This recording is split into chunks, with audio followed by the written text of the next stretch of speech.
Bonjour Amancio Sampaio. Bonjour Thomas. Bienvenue, vous êtes consultant en stratégie d'entreprise, vous avez été longtemps PDG dans le secteur de la consommation et donc vous nous proposez chaque mois un zoom sur un produit, son impact, ses alternatives éco-responsables. On parle de quoi aujourd'hui ?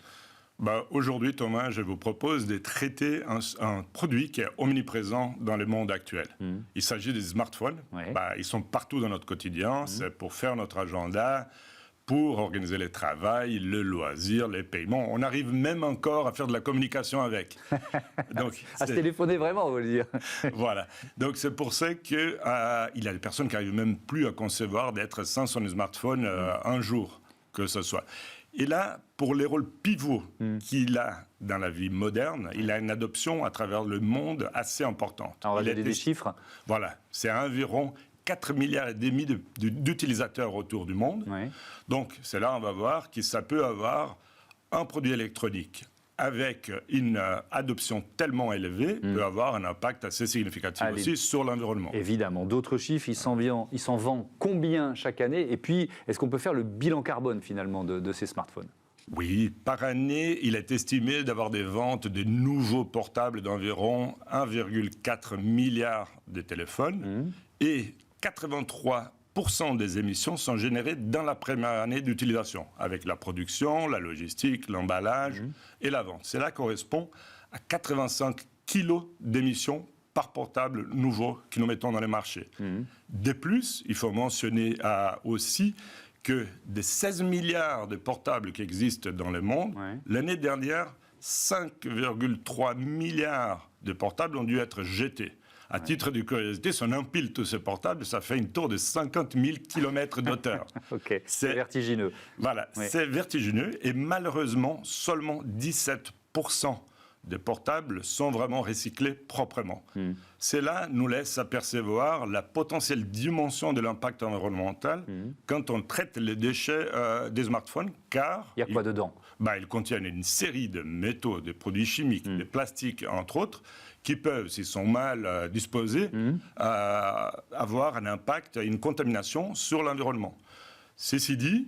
on ne va pas s'arrêter d'utiliser le smartphone. Bien évidemment, on ne va pas s'arrêter de l'utiliser. En revanche, c'est bien possible d'utiliser les principes fondamentaux de l'économie circulaire pour réduire son impact sur l'environnement. C'est les 3 R de réduction, réutilisation et recyclage. Allez, on rentre dans le détail des solutions. On peut peut-être commencer par nous, les clients.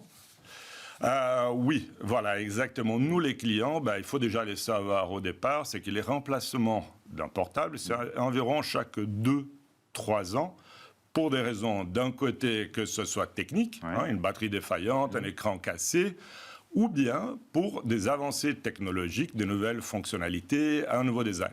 Il a déjà, comme consommateur, il a un effort à faire des conscientisations, de dire, est-ce que par hasard, une nouvelle petite fonctionnalité justifie le remplacement de l'appareil. Et dans les contextes actuels, avec inflation élevée, pression sur les pouvoirs d'achat, certainement cette réflexion, elle est de plus en plus présente, ce qui fait rallonger en fait les cycles de remplacement des produits. Il y a la question de la réparabilité aussi, c'est pas si simple quand on veut réparer son portable. Voilà, du côté technique, les utilisateurs ils sont un peu découragés parce que d'un côté, on ne peut pas les réparer soi-même et parfois on a vraiment des difficultés à trouver un fournisseur qui peut le faire d'une façon sûre et convenable.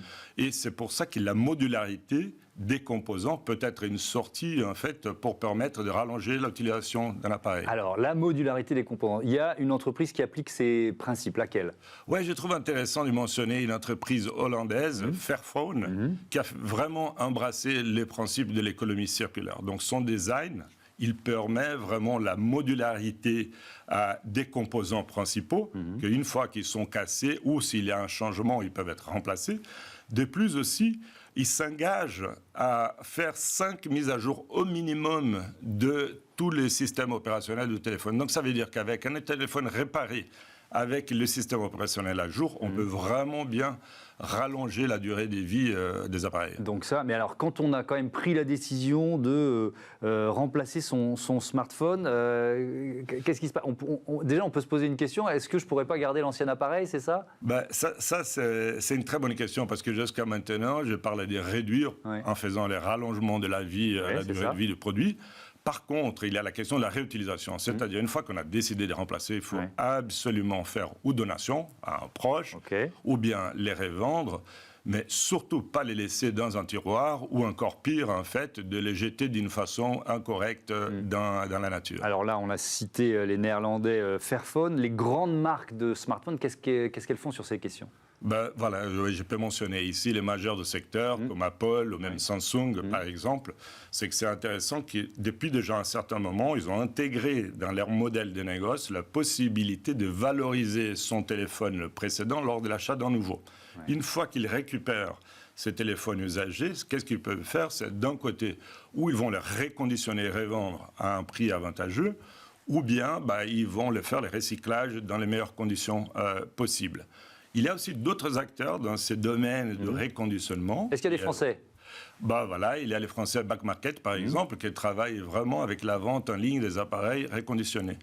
Et pour une note positive sur ces domaines, il y a une vraie croissance aujourd'hui du marché de réconditionné qui a dépassé déjà les 50 milliards de valorisation de marché. Et en plus de ça, avec une croissance plus élevée que la vente de modèles nouveaux.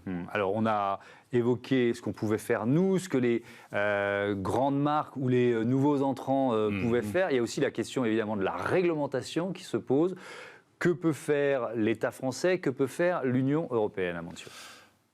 Moi, je trouve vraiment que les gouvernements et la réglementation peut être un atout majeur pour pousser en avant l'économie circulaire. Là, nous avons un exemple concret dans cette industrie, que c'est la nouvelle directive européenne qui sera mise en place à la fin 2024, qui va standardiser toutes les entrées des chargeurs pour être USB-C. C'est là, d'un côté, il y a un avantage déjà pour les consommateurs qui vont avoir des économies, et d'autre part aussi une réduction de tous les déchets électroniques estimés à environ 11 000 tonnes par année. Oui, ça fait tellement d'années que j'attends ça, que tous les utilisateurs attendent ça en se disant c'est pas possible d'avoir autant de connectiques différentes pour des appareils qui sont les mêmes. En conclusion, on peut dire quoi? Il y a un mouvement quand même, il y a une tendance à la circularité dont vous nous parlez? Je trouve très intéressant déjà de pouvoir avoir cette discussion sur une filière qui est tellement gigantesque comme celle-là des smartphones, pour voir en fait comment c'est très important d'ancrer cette réflexion de comment tous les acteurs, ça veut dire les consommateurs, les fabricants, les gouvernements, peuvent travailler ensemble en fait pour avoir un cercle vertueux de réduction de l'impact sur l'environnement d'une filière qui est certes très importante. Merci beaucoup Amancio Sampaio. Je retiens quand même ce chiffre. Si les 5 milliards 3 de portables jetés chaque année étaient empilés, on arriverait à une tour de 50 000 km de hauteur. Merci et à très bientôt sur Bismart. On passe à notre débat. Je vous présente un binôme d'entrepreneurs pour la planète, cosmétique et mentorat au programme.